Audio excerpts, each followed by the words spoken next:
Bismillahirrahmanirrahim. Assalamualaikum warahmatullahi wabarakatuh. Pemirsa yang dirahmati Allah, marilah kita simak ceramah dari Ustadz Adi Hidayat dengan tema sunnah-sunnah yang dilakukan Rasulullah pada malam Jumat.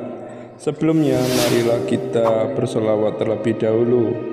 Allahumma sholli ala Sayyidina Muhammad wa ala ali Sayyidina Muhammad. Selamat menyaksikan. Bismillah. Saya terkadang suka mendengar ramai obrolan tentang malam Jumat, tanda petik. Ayo sunnah Rasul.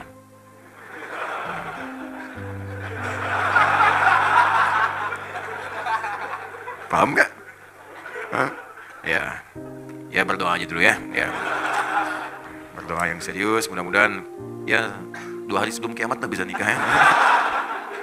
Insyaallah. Ayo sunnah Rasul, malam Jumat ayo sunnah Rasul. Nah, yang saya tahu hadis yang menyebutkan itu ternyata hadis maudhu. Benarkah? Katanya tahu, engkau nanya, itu mah itu. Yang saya tahu hadis yang menyebutkan itu ternyata hadis maudhu. Benarkah? Nah. Sedangkan berhubungan intim suami istri tidak hanya malam Jumat saja, alias kapanpun saja harinya bebas. Aduh, baru sholat subuh.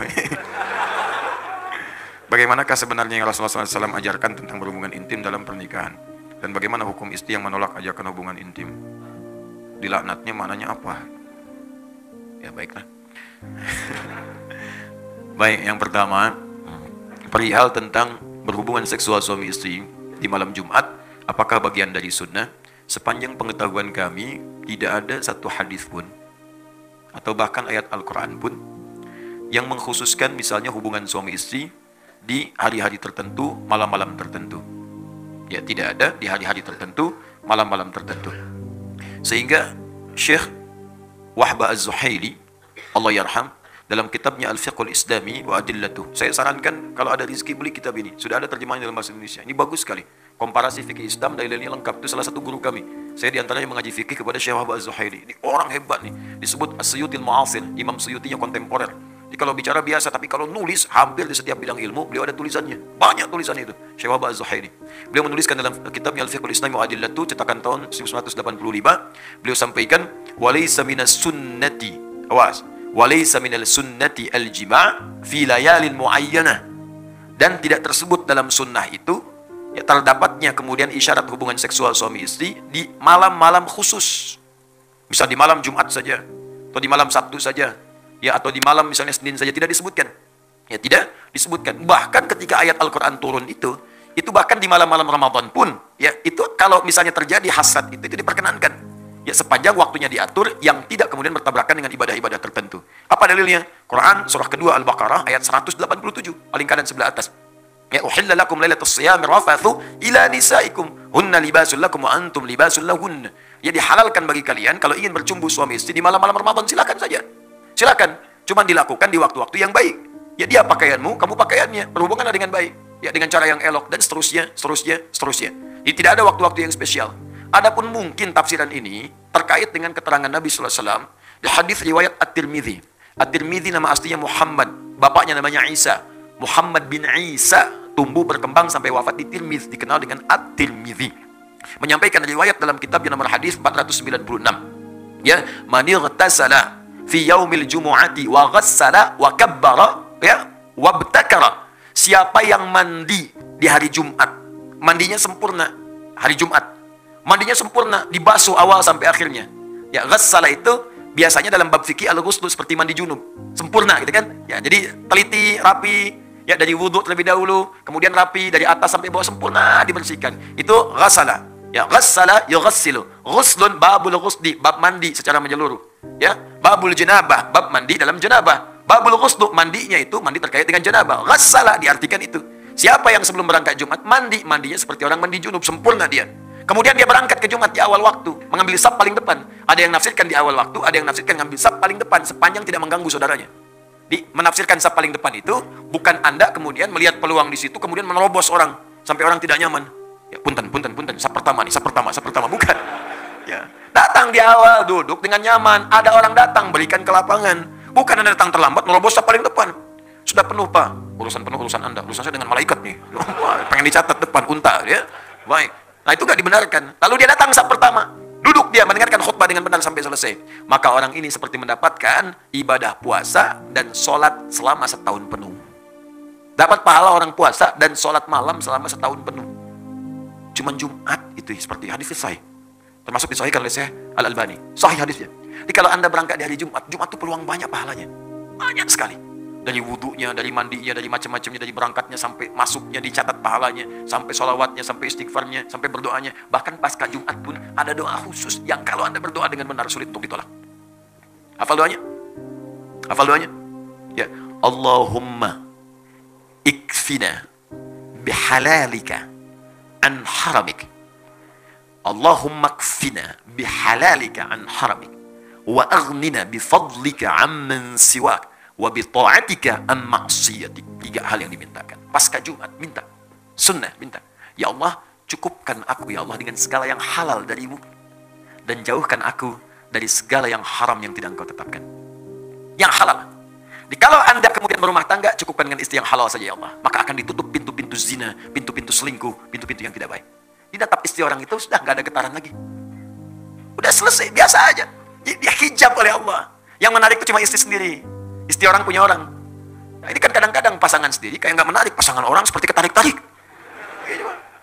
Punya media sosial, ditatap status seseorang. Punya media sosial, ditatap status suami orang gitu kan. Kenapa suami saya tidak seperti Ustadz ya? Suami ibu ditetapkan oleh Allah sesuai dengan kepentingan ibu. Istri saya dikasih saya, atau istri orang lain dikasih suami seperti itu. Kenapa? Karena itu yang sesuai untuknya. Itu yang bisa mengantarkannya ke surga. Partner untuk berbuat baik dalam kemuliaan. Itu poinnya. Dan Anda minta kepada Allah. Jadi Anda nggak akan bersentuhan dengan yang haram. Harta, minta yang halal. Anda akan bersentuhan dengan yang haram. Di kantor pun ditutup dari yang haram-haram. Bahkan kadang-kadang yang haram nggak nyampe ke Anda. Ada proyek mau bagi-bagi nih. Mau bagi yang haram. Ulah kasih saya mau soleh. Dipotong di depan. Jangan kasih dia mau soleh katanya. Nggak akan nerima. Paling-paling. Duitnya ditolak, kurang dicarekan. Uangnya ditolak, kita yang dimarahin. Paling diceramahin katanya. Ya, ditolak duluan. Jadi belum nyampe ke kita, dijaga tuh. Ada aja pokoknya alasan-alasannya nggak nyampe, ditolak, ditahan oleh Allah, tahan.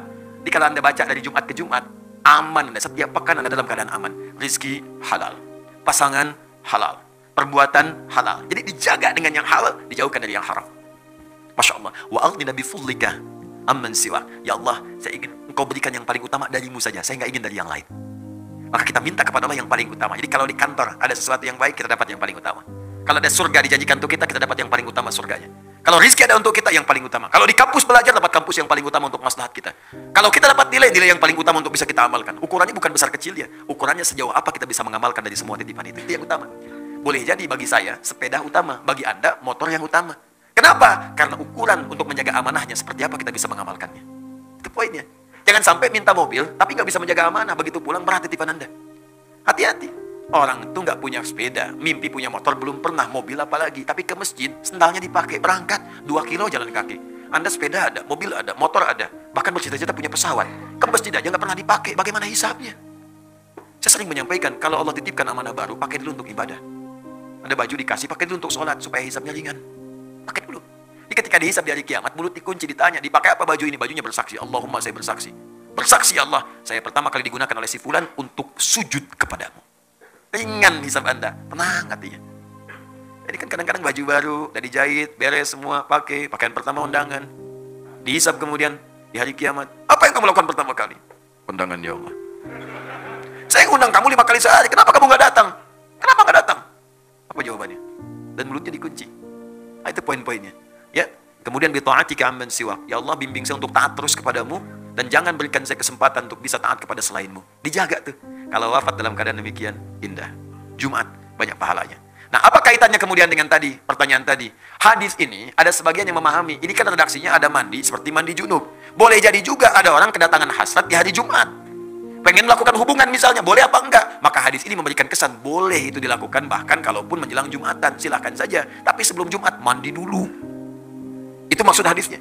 Di hadis ini ingin mengatakan, bagi suami istri yang tiba kemudian ada hasrat tiba-tiba, datang ingin berhubungan seksual, tepat di hari Jumat. Ingin berhubungan, silakan saja. Tapi sebelum berangkat, mandi dulu.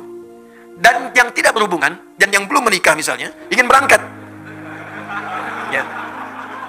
Maka jangan tunggu nikah dulu. Ya, bukan hadis itu mengatakan nggak apa-apa mandi sempurna seperti mandi junub, sempurnakan mandi sepenuhnya, berangkat, dapat pahala puasa dan sholat malam selama setahun. Paham maksudnya? Dan sedangkan di malam-malamnya nggak ada hadis spesifik, ya. Boleh saja kalau ingin bercanda atau macam-macam, tapi hati-hati jangan sampai menempatkan sebuah riwayat tidak pada tempatnya.